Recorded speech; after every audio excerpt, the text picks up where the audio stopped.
திருச்சியில் நடைபெற்ற தேமுதிக கூட்டணி கட்சிகளின் மாநாட்டில் எழுதி வைத்ததை தடுமாற்றத்துடன் படித்த விஜயகாந்த், மக்களால் நான், மக்களுக்காக நான் என கூறும் ஜெயலலிதா தனது சொத்துக்களை மக்களுக்கு எழுதி வைப்பாரா என கேள்வி எழுப்பியுள்ளார்.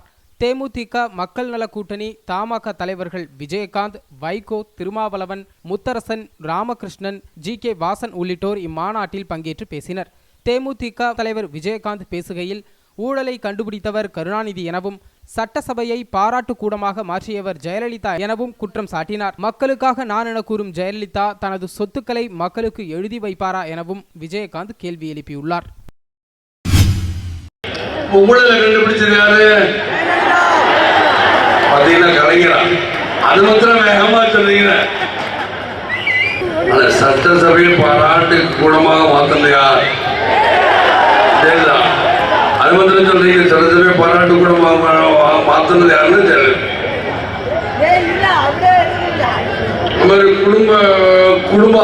குடும்பம்னா பாத்தீங்கன்னா கலைஞருக்கு நிறைய இருக்கு.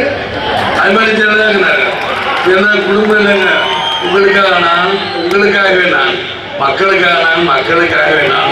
நீங்களாம் அவங்களோட பிள்ளைகள்னா அவங்க சொல்லுவாங்க, பிள்ளைகளுக்கு தானே என்னென்ன கஷ்டம் தாய்க்கு தெரியும். தயவுசு உங்க சொத்தெல்லாம் எழுதி கொடுத்துருங்களேன் பார்ப்போம். எழுதி கொடுக்கணும். அதாவது என்னை ஏன் சொன்ன வேட்டி கட்டிய இவங்க யாரு? ஜெயலலிதா. அதே மாதிரி கலைஞர் யாரு? சேலை கட்டிய கலைஞர். ஜெயலலிதா, சேலை கட்டிய கலைஞர். ரெண்டு பேருமே ஒரு ஃபார்முலா வச்சிருக்காங்க. ரெண்டு பேரும் பயங்கரம். அவங்க இந்த மாதிரி தான் இருப்பாங்க, இவங்க எப்படிதான் இருப்பாங்க. ஒவ்வொருத்தருக்கும் ஒரு ஃபார்முலா இருக்கு. சிந்திச்சு பாருங்க. இவங்களுக்கு அவங்க ஓட்டு இல்ல போடக்கூடாது. ஏன்னா இது தர்மத்திற்கும் அதர்மத்திற்கும் நடக்கின்றது. அதர்மவாதிகள் யார்? அதிமுக, திமுக, அங்க தர்மம்.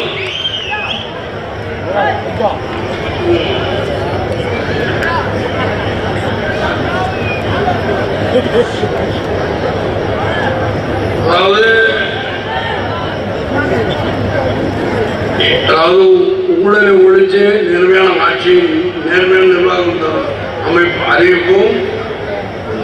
இந்து பிரச்சனை குடிநீர் பற்றாக்குறை போக்கி போர்க்கால நடவடிக்கை எடுப்போம். குடிசை வீடுகளுக்கு பதிலாக கல்வீடு கட்டித்தரும். கல்வீடு கட்டி வேலை வாய்ப்பு கல்வீடு கட்டி தமிழ்நாட்டில் குடிசைகள் இல்லாத மாநிலமாக்குவோம். மனைப்பட்டா கோருவோருக்கு மனைப்பட்டா வழங்குவோம். 100 நாள் வேலை திட்டத்தில் 150 நாட்கள் வேலை வழங்குவோம். ஊதியத்திற்கும் மூடப்பட்ட அரசு பள்ளிகளை திறப்போம்.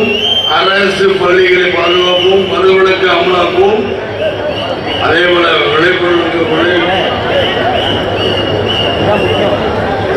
விளைபொருட்களுக்கு நியாய விலை கொடுப்போம். தமிழக இளைஞர்கள் வேலை வாய்ப்பு நடவடிக்கை எடுப்போம். இது ஒரு திட்டம். அதெல்லாம்